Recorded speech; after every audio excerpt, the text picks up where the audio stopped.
सबसे पहले अपने शिव गुरु के चरणों में प्रणाम करती हूँ, मेरा प्रणाम स्वीकार हो। सभी देवी दुर्गा के चरणों में प्रणाम करती हूँ, मेरा प्रणाम स्वीकार हो। आप सभी गुरु भाई बहन के चरणों में प्रणाम करती हूँ और महादेव से दया मांगती हूँ कि हे महादेव, जितने मेरे गुरु भाई बहन हैं सबका रुका हुआ काम बनाइए, सब पे दया कीजिए, पल पल दया कीजिए। आज मैं जो कथा आप लोग को सुनाने जा रही हूँ, एक गर्भवती गाय के शिव भक्ति से खुश हुए महादेव। कथा बहुत सुंदर है, सुर संत तक सुनिएगा। कथा अच्छा लगे तो वीडियो को लाइक कीजिए।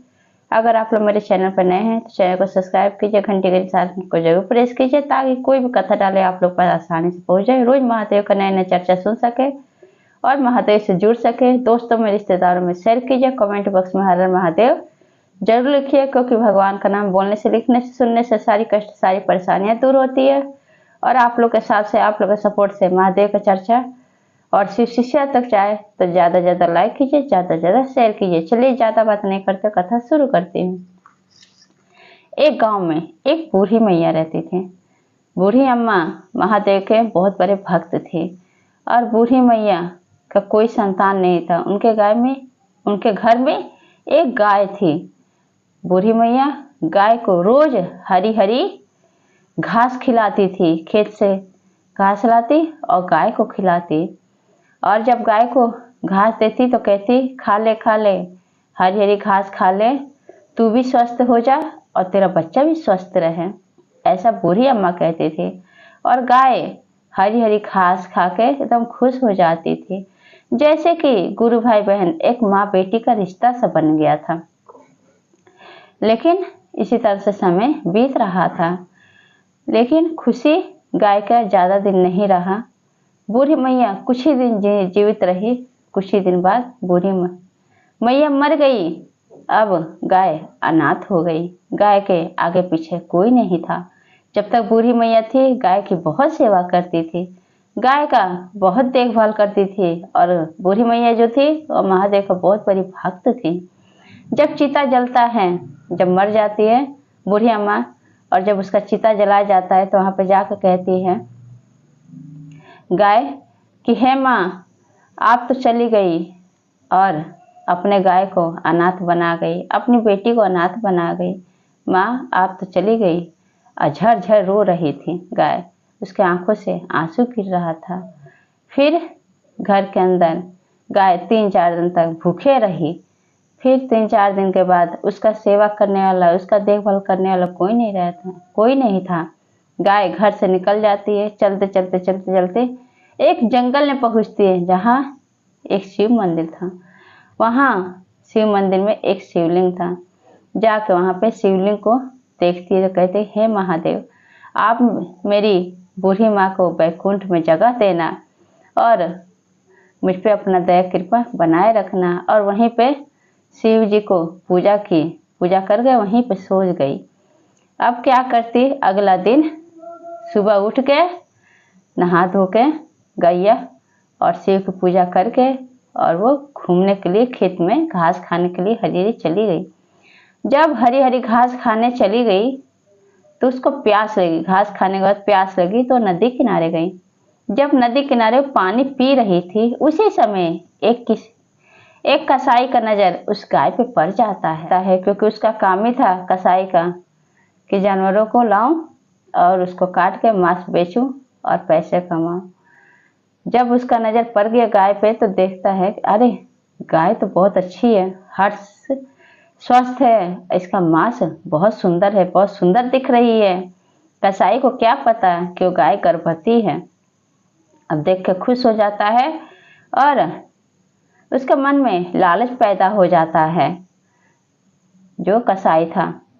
अब कसाई क्या किया उस गाय को लेकर अपने घर चला आया। अब मन ही मन सोचता है कि इसको हरी हरी घास खिलाऊंगा और जब तक ये दूध देगी तब तक दूध पीऊंगा, मोटा हो जाऊंगा, और जब बूढ़ी हो जाएगी, दूध देना बंद कर देगी, तो इसको काट के इसका मांस मैं बेच दूंगा। ऐसा वो कसाई सोचने लगा। अब गाय सोचती है कि चलो, जब तक मैं रहूंगी, इसके पास रहूंगी, कम से कम मुझे खाने को तो मिलेगा। अब कसाई गाय की सेवा करने लगता है, रोज अच्छा अच्छा भोजन उसको देने लगता है, हरी हरी घास देने लगता है, पानी पिलाने लगता है। अब गाय पहले से और भी ज्यादा सुंदर और स्वस्थ दिखने लगी। एक दिन की बात है कि एक आदमी मांस के लिए ऑर्डर देने आ जाता है कसाई के पास। अब कसाई का नजर गाय पे पड़ जाता है। जब गाय ये बात सुनती है, दूसरा आदमी कहता है कसाई से कि हमें मांस की जरूरत है। तो कहता है कसाई की मांस मिल जाएगा, बहुत सुंदर मांस मिलेगा, इसी को ये काट के बेच दूंगा, अच्छा मांस मिलेगा, तो किसी को पता थोड़ी ना चलेगा गाय का मांस का किसका है। अब उस आदमी से बात करता रहता है, ये बात गाय सुन लेती है और गाय थरथराने लगती है। तब कहते कि हे महादेव, आप मुझ पे अपना दया कृपा बनाइए, आप मेरी और मेरे बच्चे की रक्षा कीजिए। आपको तो पता है कि आप सदैव सबकी पुकार सुनते हैं और मैं हमेशा आपकी पूजा की हूँ, आपकी आराधना की हूँ, आप मुझ पर दया कीजिए, मेरे बच्चे की जान बचाइए। अब इतना बात जब महादेव मैया पार्वती कैलाश पर्वत बैठे सुनते रहते हैं। अब महादेव क्या करते हैं कि वो ऐसा दया बरसाते हैं कि शिवलिंग से एक नाग निकलता है, निकल के आके और जहाँ पे कसाई रहता है उसी को वहाँ डस देता है। जब डस देता है कसाई मर जाता है, उसके चंगुल से गाय की जान बच जाती है। गाय वहाँ से चली जाती है और फिर चलते चलते जाके शिवलिंग के पास, जहाँ शिव मंदिर था वहाँ पे जाके पूजा करती है महादेव के। महादेव से कहती है कि हे महादेव, आपका बहुत बहुत धन्यवाद, आपने मेरी जान बचा दी है। और जंगल जंगल खेत खेत घूम के हरी हरी घास खाती है, पानी पीती है और आके शिवलिंग के सामने सो जाती है और कहती है महादेव से कि हे महादेव, आप सदैव मेरी और मेरे बच्चे की रक्षा करना। अब क्या होता है, इस तरह से समय बीतता रहता है। फिर क्या होता है कि अगले दिन फिर गाय जाती है जंगल में, खेत में जाती है हरी हरी घास खाने। फिर घास खाने जाती है, फिर उसको प्यास लगती है, फिर और नदी किनारे जाती है। उसी समय जैसे नदी में पानी पीती रहती है, एक बाघ अपने भोजन के तलाश में उस जंगल में घूमता रहता है। जब चारों तरफ घूम के जब इस जंगल में जिसमें गाय नदी में पानी पी रही होती है वहां पे पहुंचता है, तो अब बाघ देख के खुश हो जाता है, कहता है कि आह, कितनी अच्छी गाय है, इसका तो मांस खा के मन तृप्त हो जाएगा। इतना सुंदर मांस तो मैं कभी खाया नहीं हूँ, बहुत अच्छा भोजन आज का मिला मुझे। और तुरंत उस पर झपट पड़ता है, उसका पांव पकड़ लेता है और पैर से रक्त बहने लगते हैं गाय के। गाय कहती है कि हे महादेव, आज मेरे ऊपर संकट पर संकट आता रहता है, आज मेरी जान बचाइए, मेरे और मेरे बच्चे की जान बचाइए, हे महादेव दया कीजिए, भोलेनाथ दया कीजिए। इतना बात सुन के महादेव स्वयं प्रकट होते हैं वहां पे और बाघ से कहते हैं कि बाघ, तुम गाय को छोड़ दो, तुम कोई और भोजन की तलाश करो, क्योंकि गाय गर्भवती है और इसके बच्चे का, गाय और गाय के बच्चे का रक्षा करना मेरा धर्म है, क्योंकि ये मेरी परम भक्त है, तुम इसका जान छोड़ दो। जब इतना बात महादेव बाघ से कहते तो बाघ वहां से चला जाता है और अपने शक्ति से महादेव उस गाय का जो पैर से रक्त बहने लगता है, जख्म हुआ रहता है, अपने शक्ति से गाय का जो जख्म था उसको ठीक कर देते हैं। और उस दिन से गाय फिर महादेव का पूजा पाठ करने लगती है और मंदिर के बाहर आके सो जाती है। इस तरह से समय उसका बीतता रहता है।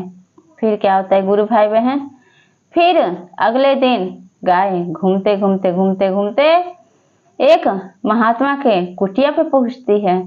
तो क्या देखती है, वहां पे ढेर सारा महात्मा महादेव के शिवलिंग की पूजा करते रहते हैं। जब महात्मा सब देखते हैं तो कहते हैं कि हे गाय माता, आज से आप हमारी कुटिया में रहिए और सेवा करने का मौका दीजिए। आज से हम आपका देखभाल करेंगे, हमेशा आपकी सेवा किया करेंगे, क्योंकि गौ तो गौ माता होती है। गौ माँ का सेवा करना कभी भी जाया नहीं जाता है। महादेव भी प्रसन्न रहते, क्योंकि गौ में 36 देवी दुर्गा का वास होता है गुरु भाई बहन। अब महात्मा वहाँ के सब गाय को रख लेते हैं और गाय की सेवा करने लगते हैं। कुछ ही दिन बाद गाय अपने बछड़े को जन्म देती है। गाय के बछड़ा और गाय दोनों हंसी खुशी से रहते हैं उस कुटिया में, और महात्मा सेवा करते हैं और दूध निकालते हैं गैया के और पीते हैं, और उनका गाय का दूध महादेव को चढ़ाते हैं। महादेव बहुत प्रसन्न रहते हैं, सदैव गाय पे अपना दया कृपा बनाए रखते हैं, क्योंकि महादेव को उस गाय का दूध बहुत पसंद था। और गाय की शिव भक्ति देख के महादेव मैया पार्वती बहुत खुश थे। तो गुरु भाई बहन, जो महादेव के भक्त होते हैं, जो महादेव का शिव शिष्या होते हैं, उन पे महादेव का सदैव दया कृपा बना रहता है, सदैव उनकी रक्षा करते हैं महादेव। तो गुरु भाई बहन, ये चर्चा आप लोगों को कैसा लगा कमेंट बॉक्स में जरूर बताइए। सब बोलिए हर हर महादेव। माता पार्वती की जय।